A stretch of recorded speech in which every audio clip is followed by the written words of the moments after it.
السلام علیکم ورحمۃ اللہ تعالی وبرکاتہ۔ ناظرین، میں بات کروں گا کہ اگر آپ کسی چیز کا ارادہ کرتے ہیں اور اس کے لیے محنت کرنے لگتے ہیں تو وہ چیز آپ کو مل کر ہی رہتی ہے۔ اس طریقے کی بے شمار حکایات موجود ہیں۔ انہی میں سے ایک شخص کے بارے میں نے پڑھا، وہ 9 سال کی عمر میں جنوبی افریقہ میں اپنے والد کے پاس پہنچتا ہے۔ مالی حالات کچھ بہتر نہیں تھے۔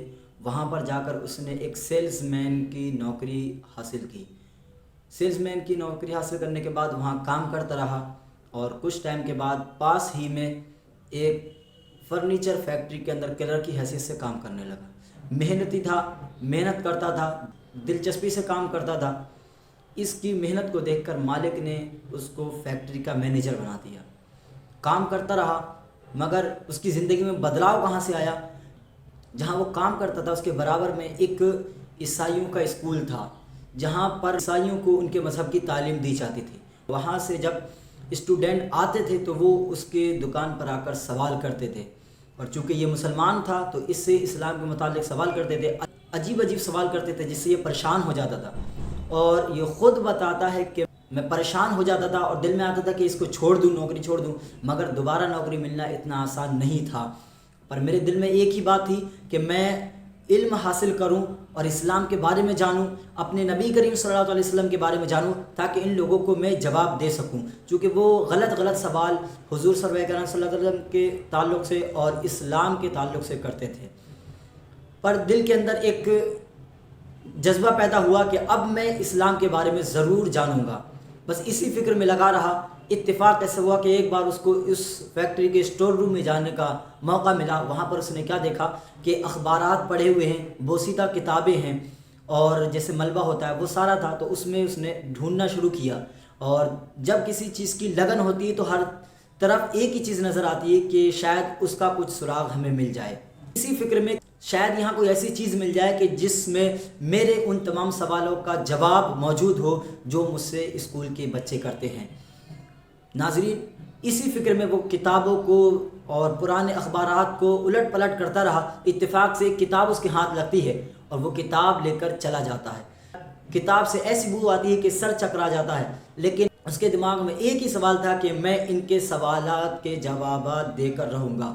اسی فکر میں وہ کتاب اٹھا کر لے جاتا ہے۔ اب دن بھر ڈیوٹی کرتا ہے، شام کو آ کر کے وہ اس کتاب کا مطالعہ کرتا ہے۔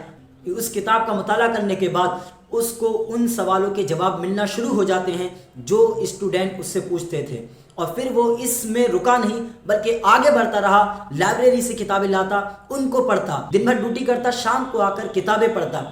اگر کتاب موجود نہیں ہوتی تو دوستوں سے لے کر آتا، یا ادھار لے کر آتا، یا خرید کر لاتا، لیکن ہر حال میں روزانہ وہ رات کو مطالعہ کرتا اور اسلام کے بارے میں اور زیادہ جانتا رہتا۔ چونکہ اسے جواب دینا تھے، اس کی انگریزی زبان بھی زیادہ اچھی نہیں تھی، تو پھر اس نے اس میں بھی محنت کرنی شروع کی اور محنت کرتا گیا، یہاں تک کہ ایک وقت ایسا آیا کہ اس کی اسلام کے بارے میں غیر معمولی معلومات اور انگریزی زبان میں روانی اور سائنسی اور عقلی طور پر اسلام کی ترجمانی کے انداز کو دیکھ کر لوگ حیران تھے، اور اس نے اتنی زیادہ قابلیت حاصل کی کہ اپنے وقت کے بڑے بڑے پادریوں کو اس نے شکست دی، مات دی، ان کے چیلنج قبول کیے اور مناظرے میں ان لوگوں کو ہرا کر دکھایا۔ اور یہ شخص وہ ہے، کہیں مدرسے میں نہیں گیا، کہیں نہیں گیا، لیکن دل میں ایک جذبہ تھا، اس جذبے کو لے کر اتنا آگے بڑھا کہ یہ انسان ایک بہترین رائٹر بن گیا، جس نے کئی کتابیں لکھی، اور یہ اتنا بڑا بن گیا کہ لوگ اس کی اسپیچ سننے کے لیے سینکڑوں کی تعداد، لاکھوں کی تعداد میں آنے لگے۔ یہ کوئی اور شخص نہیں، یہاں یہ وہی اپنے ہندوستان کے سورت میں پیدا ہونے والا شیخ احمد دیداد نامی شخص ہے۔ آپ بھی اگر کوئی جذبہ رکھتے ہیں دل کے اندر، اس کے لیے کام کیجئے۔ دیکھیں، اس کو کچھ نہیں آتا تھا، لیکن اس کے دل میں خیال پیدا ہوا کہ میں اسلام کے بارے میں، نبی کریم صلی اللہ علیہ وسلم کے بارے میں جانوں، تو جب اس نے ارادہ کیا، اللہ تعالیٰ نے راستے کھول دیے۔ آپ بھی جاننے کی کوشش کیجیے۔ آپ یہ نہ دیکھیے کہ آپ کو مدرسہ نہیں ملا یا آپ کو کوئی جو ہے باضابطہ طور پر پڑھانے والا انسان نہیں ملا۔ آپ کے اندر اگر جذبہ ہے تو اللہ تبارک و تعالیٰ خود بخود اسباب مہیا فرما دے گا، کیونکہ وہ مسبب الاسباب ہے۔ آپ کا کام ہے کہ منزل تک پہنچنے کے لیے کوشش کرنا، اسباب پیدا کرنا رب تبارک و تعالیٰ کا کام ہے۔ وہ اپنی رحمت سے آپ کے لیے اسباب بنا دے گا۔ السلام علیکم ورحمۃ اللہ تعالیٰ وبرکاتہ۔